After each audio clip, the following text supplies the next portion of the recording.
Nagaan isiniif haa ta'u akkam jirtu. Maatii chaanalii kanaa taatanii sabiskiraayib gootanii hordofaa jiraachuu keessaniif hedduu galatooma. Har'a kan hin qabadhee dhufee wantoota gogaa fuula keenyaatti gonkumaa dibachuu hin qabne kan jedhudha. Gogaa fuula keenyaatti dibachuu kanneen nuti hin qabne, kanneen yeroo hedduu namoonni fayyadaman garuu kan ta'uu hin qabne kanneen jedhudha kan isiniif qabadhee jiru. Mee akka armaan gaditti waliin haa turu. Kan jalqabaa cuunfaa loomiidha. Loomiin vaayitaamin C hedduu waan qabuuf qaama keenyaaf, fayyaa keenyaaf gaariidha. Haa ta'u malee hanga asiidii sitiriik asiid jedhamu hedduu waan qabuuf gogaa keenya irriteet godhaa, gubuus mala. Akkasumas keemikaala akka gogaan keenya ifa aduun salphaatti miidhamu godhu qaba waan ta'eef keessumaa dibatanii yookaan of tuqsiisanii aduutti ba'uun gogaa miidha. Inni lammaffaan saamunaa ilkaaniidha. Namoonni tokko tokko saamunaa ilkaanii finnisa balleessa jedhanii kan gorsan jiru. Haa ta'u malee saamunaa ilkaanii keemikaalota ciccimoo gogaa fuulaa miidhuu danda'an waan qabuuf gogaa fuulatti dibuun fuula miidha.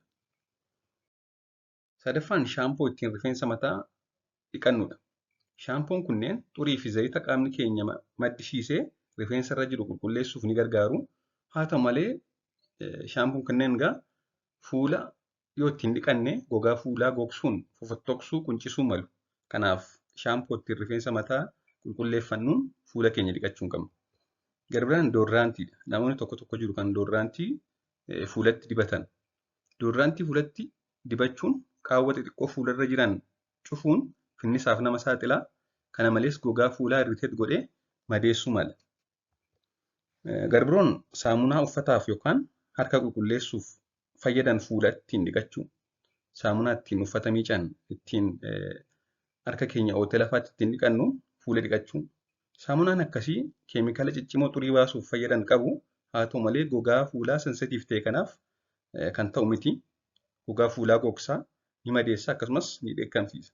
Kanaaf saamunaan nuti ittiin fuula dhiqannu kan fuula qofaaf qophaa'e ta'uu qaba. Garbiroon dibata halluu kennanidha. Dibata halluu adda addaa fuularratti dibachuun gogaa fuulaa sinsinneessaa, hidda dhiiga gogaa miidhaa akkasumas gogaa quncisa. Inni garbiroon bishaan ho'aadha. Bishaan ho'aan gogaa fuulaa dhiqachuun gogaa fuulaa gogsaa. Gogaa fuulaa gogsuun egaa diraay taanaan gogaan ni miidhama. Akkasumas yeroo gogaan fuulaa gogummoo fuulli keenya ooyilii yookaan zayita gogaa fuulaa laaffisuuf hedduminaan oomisha. Zayitoonni kunneen immoo qaawwa xixiqqoo gogaa fuulaarra jiran cufuudhaan finnisaaf nama saaxilu. Kan saddeettaffaa saaniskiriinii yeroon isaa darbe dibachuudha. Saaniskiriinii yeroon isaa darbe kan barana binne bara gadiif keenya fayyadamu. Saaniskiriinii jechuun kan ittiin ifa aduu fuula keenya irraa dhorkinudha. Saaniskiriiniin yeroon isaa darbe egaa yoo dibanne gogaa keenya allerjiitti ta'a. Kanaaf kanneen nuti fuula keenya tuqsiisuu kan itti fayyadamuu hin qabnedha. Galatoomaa turtii gaarii.